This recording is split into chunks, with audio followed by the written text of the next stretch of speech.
just like the God energy complex is, but it didn't create the universe. It was created by or an offshoot of the God energy complex. Just like when you read about angels, they're messengers of God. They came from the God energy complex. It's the same principle.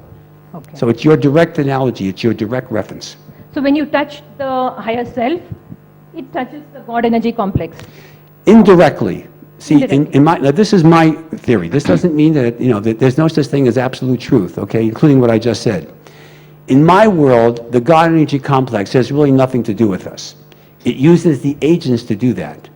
So once it creates or sets out an eminence like the higher self, that's your higher self. Your higher self has nothing to do with anybody else. Okay. That's you. You eventually merge with it. Once you merge with it, then you rejoin the God energy complex. But in the meantime, I feel the God energy complex has nothing to do with us. Once the universe is created, you guys are on your own. It's like a franchise. Okay. So the higher self is perfect, though. And you will eventually, if you follow these principles correctly, merge with it and become one with it. And then there's no more karmic cycle. And then you're perfect. That's what counts. And the spiritual guides come between the God energy complex and the higher Spirit guides are different now. Spirit guides are not perfect.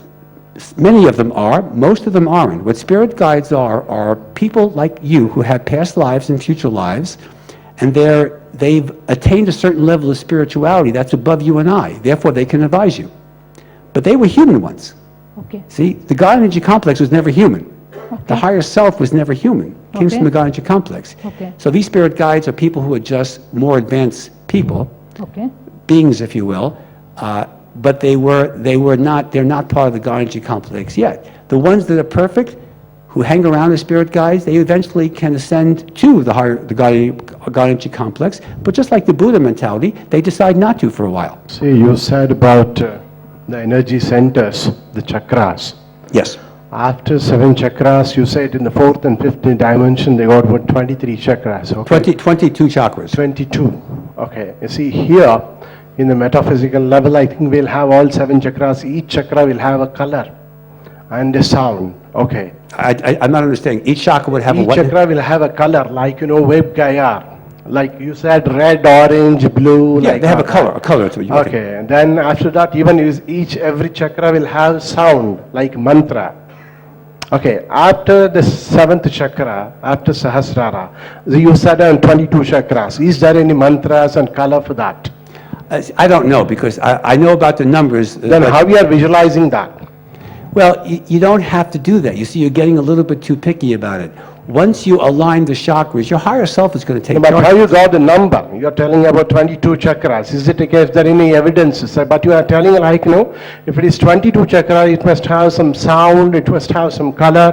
Or when you are saying about that it's the high end. The literature, okay, let me explain. The literature is on the 7 major chakras. You've got Okay. 1 billion chakras in your body, but you got Right. 7 major ones. Okay. The 8 chakras from the 4th dimension and the 7 chakras from the 5th dimension is in very esoteric literature. Okay. It's not in your religious scriptures, I can tell you that. Right. That's just part of the Now, mentality. is it in the form of light, white light or something you say? But let me explain. Once you align, this is the key. Don't worry about the numbers of chakras. That's not important. What's important is that once everything is aligned, white is the accumulation of all colors. Black Okay. is no color, right? Okay. So once the chakras are aligned, this is not just a white color, like the white outfit you guys are wearing. All right. This is a brilliant, radiant, pure, creative, godlike white color we're talking about here. So don't worry about, you don't want to worry about the details of the mechanism. We don't even know how accurate it is. We do know that the higher self knows what to do. Okay. The whole point of this is to connect you with the higher self. It will drive the car. No, can you You're a passenger, see? You are speaking about merging with higher self, Yeah? higher self. And there is one thing called God complex. We are not going up to that level. And I say this is all mind game. We are all visualizing ourselves and going the superior aspects of the mind rather than transcending the mind. Because our goal is, as long as we play with the mind, we are all confine ourselves to earth as well as other mental planes. Okay, But the goal the is- subconscious mind is a limiting concept. The higher self is an unlimited concept, you see. It's perfect energy. We're trying to understand, it's like, how can you have a debate with God? Who's going to win that debate, okay? Or any perfect energy source? We don't really know. These are theories and these are, paradigms that we establish, but we don't really know. It doesn't really matter. What matters is once you're connected, whatever the truth is, for example, as you go up along the ladder, let's say you're getting ready to go to the soul plane for ascension, you're going to have certain truths given to you by your higher self and maybe spirit guides, and somebody else on the exact same dimension is going to have different truths. See, there are no absolute truths. Now, when you get to the higher planes, then maybe you'll get the real truths, but we don't know what they are because we're not privy to that information until you're perfect. I feel personally focusing on the higher self. Okay, it's well and good because we can understand the creation, whole creation, and we can utilize all the potential of our own self. But the ultimate truth, if you touch, if you understand, then we can bring that consciousness into the physical reality. Ultimately, the purpose But remember, of... there is no ultimate truth. Your ultimate truth is different than mine. You see how it works? That's how, it's sort of like somebody's a critic of a movie, okay? Who cares about their opinion, okay? I don't know who they are. I know what I like. I know what I don't like. I don't really care what somebody else's opinion of it. I never read a review about anything. In fact, if it's a review, I'll do the opposite because I don't agree with most people about things. So you're focusing on, we're both scientists and we have certain regimens we're trained with, and those are considered to be ultimate truths. But you know what happens in medicine. You have the pendulum, don't you? You have things that are decided at one time and then the journals go the opposite direction, right? Just like the stock market, a sine wave, basis of the universe. Well, there are no ultimate truths, so don't worry about it. The point is, you don't want to get hung up on the cognition here, because we don't really know what we think we know what the mechanisms are. But so let me give you an example. Since you're a physician, I'll give you a medical analogy. Do you know who the most dangerous physician is? Dangerous to the public? It's not somebody who's incompetent. It's somebody who thinks they're competent and they're not, right? You understand? So a lot of people think they know the truth. Every religion thinks they know the truth, right? And they'll kill you if you don't believe in it. Some of them do that, okay? Forget about it. There's 3,000 religions on this planet. Somebody's wrong, okay? And they're all different. My point is, don't worry about that, okay? This is not a course on theology. This is a discipline. All religions really do, or they should have as their main purpose, ascension, right? If they don't, they're in the wrong business, right? Again, don't worry about that. What I'm saying is works for me. If you don't believe in it or like it or have a different philosophy, fine, I don't care. What I do care is about the way you run your life, though. If you're spiritual, if you're positive, if you're psychically empowered, you can worship a TV camera for all I care. But if you think you're a certain person and you're hypocritical or don't practice or violate universal laws, you're going to have a problem. My point is, if you access your higher self, you won't have those problems. Your higher self will lead you into your particular truth, whatever that is, and that will lead to perfection. Your road is different than somebody else's. That's all that matters, okay? I would like to know, a human being, how many times he can take rebirth?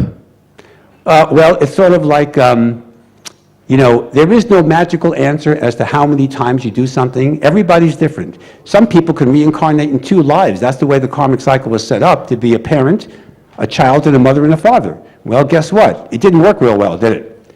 So the sooner it is, it's like, you just do it at your own pace. The more you progress and use these principles and access your higher self, the shorter your karmic cycle is going to be. But there is no magical number, Understand? It just doesn't exist. Everybody's different. You can't, I know we live in a society where everybody says it takes X number of times to do something. You can't do that with this, You can't do that with most things, actually. Everybody's different. I always like it when, in America we have a census every 10 years. The Constitution requires it, right? And when they give you a census, the government gives you a form to fill out. And it says, it will take 6 minutes to answer these questions. What bureaucratic idiot comes up with this, okay? What do? Sit there with 1,000 people and figure out how long it takes to do it? They're so into numbers. Forget about the numbers, okay? You want to see the big picture. The big picture is purification of the soul, is accessing your higher self. A lot of these paradigms that we have are probably wrong. We don't know. You're going to know when you ascend, and then it's a little bit late, So don't worry about the numbers. Don't worry about the details. just access to higher self, live a spiritual life. Some of the principles I've mentioned, I'm sure you've been well trained in the others with your own literature, which is beautiful. Just live a spiritual life and it will take care of itself. Problem is when people try to put the square peg into the round hole, they run into problems. Okay, one more question before we finish up here. Yes, over here. Yes, sir. Let's get him, please. Ultimately, at the end of the 2-day session, what message you would like to convey to this group? Oh, that's a good question. Well, the message I was trying to give here with the summary, the message is simply practice what you preach. Follow universal laws. You're well educated as to what is spiritual and what is not. Do unto others is not a Christian principle. It's been around forever. It's the golden rule. And live a good moral, have a good moral ethical code. Trust in your higher self. Access your higher self. And again, do unto others. If everybody on this planet practiced the golden rule, we'd have no problems, would we? We wouldn't need police forces and military, would we? Okay, how many people would do something negative to somebody if they were going to get that back themselves? And that's karma. What is karma? Karma is cause and effect, right? Energy you send out is what you get, the universal law of attraction. It's a brilliant law. It's a very significant one. So my point is, if you live a good life, yeah, there are people who are idiots in this world, and if you're very nice and kind, some people will try to take advantage of you, the statement I read out at the end of yesterday's workshop. But that's going to be a minority of the situation. Nobody wins every single thing in life. You just do your thing. Eventually, the majority of the experiences you will have in your life and the people you affect and run into and affect you are going to be positive. So live a good moral ethical code, practice what you preach, be kind, be cool, be God-oriented, and if you do that, you're not going to have any problems. And that's the message. That's what I call psychic empowerment. And by the way, the other aspect of it is empowerment. Psychic empowerment. Take charge of your life. Learn to think for yourself. Decide what you want to do. Don't just be a blind follower. That's another issue. I know it's a tough one, but that's a biggie because the universe wants you to be empowered. The universe wants you to be strong and confident and empowered. It wants you to learn how to take charge of your life because the more empowered you are, the less fearful you are. And fear determines the karmic cycle. If you move towards fear, you're going to have a long, difficult karmic cycle. If you move towards unconditional love, and that means empowerment, then you're going to be able to shorten this karmic cycle as quickly as you can. So, you know, there's an old joke about therapy. They say, you know, how many psychotherapists does it take to change a light bulb, you know? And people say, well, you know, 1, 2, 3, 4. It says, yeah, but the light bulb has to want to change, you know? So motivation, internal motivation is everything, okay? Listen, thank you very much. It's been a pleasure working with you guys. You got great energy, and I very much appreciate it. And one last concept of reincarnation. This is my first trip to Bangalore and India in general, but I will be reincarnating here. So thank you very much. The bottom line, of course, as he summarized, is that we are all light beings. We are descendants of the Supreme Power, and we have our own abilities to help ourselves to get what individually we have as an objective in this life. He has not only covered the current life, he has helped us how to get back to our past lives, see what are the mistakes we did, and try to help not only in this life, but also look for what improved next versions of our life in parallel world we can enjoy. Now, let's all of us honor Dr. Bruce with a clap as fast as possible and as high as possible.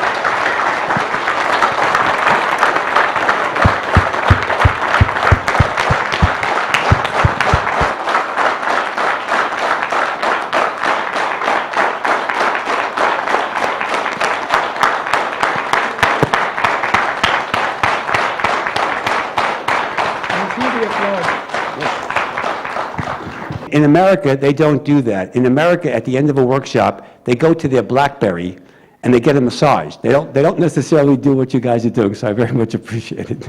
Thank you once again. Now, inviting initially the organizer of this whole 2-day workshop, Shri Ramchandra Guruji, our Chief of Spiritual Solution Center.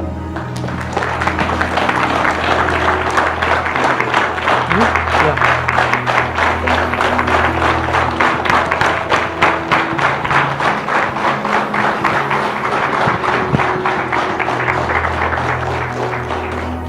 Dr. Bruce is already here.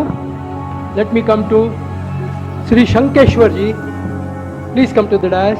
Mahapatra ji.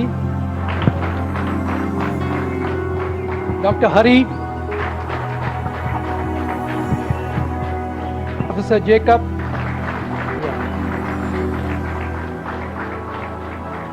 And our VIP visitor, Guruji Anand Guruji.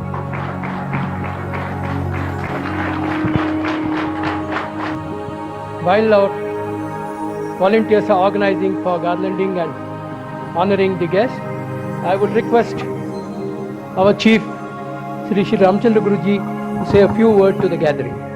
I would personally thank Mr. Bruce coming here and enlighten our students as well as participants. This 2 days workshop, I noticed so many new techniques and new ideas, a lot of information which we didn't know before. Is that right? Good. Thank you one and all. Thank you very much. Let's honor in a Karnataka style our revered guest and trainer, Dr. Bruce.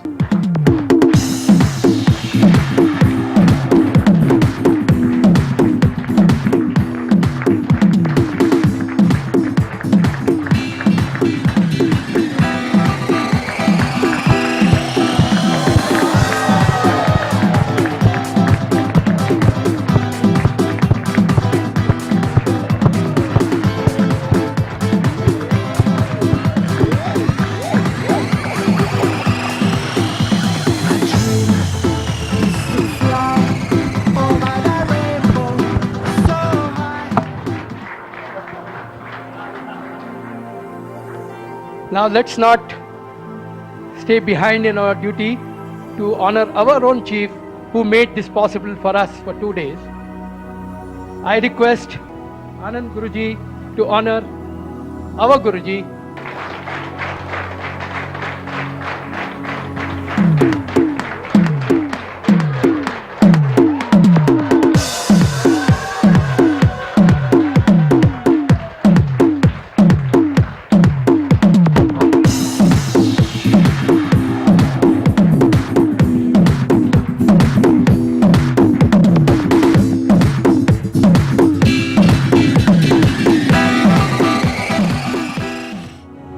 Especially thanks must go Spiritual Solution Center with all the volunteers who made it possible. Our revered guest today has flown from thousands of miles across the ocean and has made our intellectual ability improved with higher sense of understanding of our own life. We must acknowledge, not just by words, but by dynamic clapping which we earlier had. Repeat the dynamic clapping and acknowledge our guest. Yes.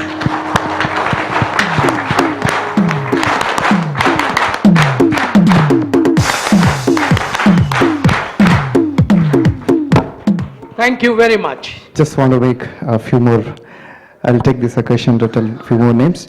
Photo and audio visuals, as I told, it's Yogesh, Smile Taker and team. Video mixing is done by Element Prasad. Still photos by Pinya Prasad. At the same time, the venue logistics and everything is taken care by Manjunath Shastri. And all the volunteers who helped to make this program success. And not only that, so all the sponsors and invitees who have supported us in all the way to make this program success, for them also we thank behalf of Spiritual Solution Center. And also, as I told you, sponsors, the BMTC as well as KSRTC, they are also one of the sponsors for this program. Thank you very much for them for supporting us. Hotel Ashoka, as well as the supporting team of the Hotel Ashoka also would like to thank them. Thank you very much. Thanks one and all. If at all we missed any of the name directly or indirectly, we thank them heartfully, wholeheartedly to them. Let all the success of the program go to everybody. Thank you very much.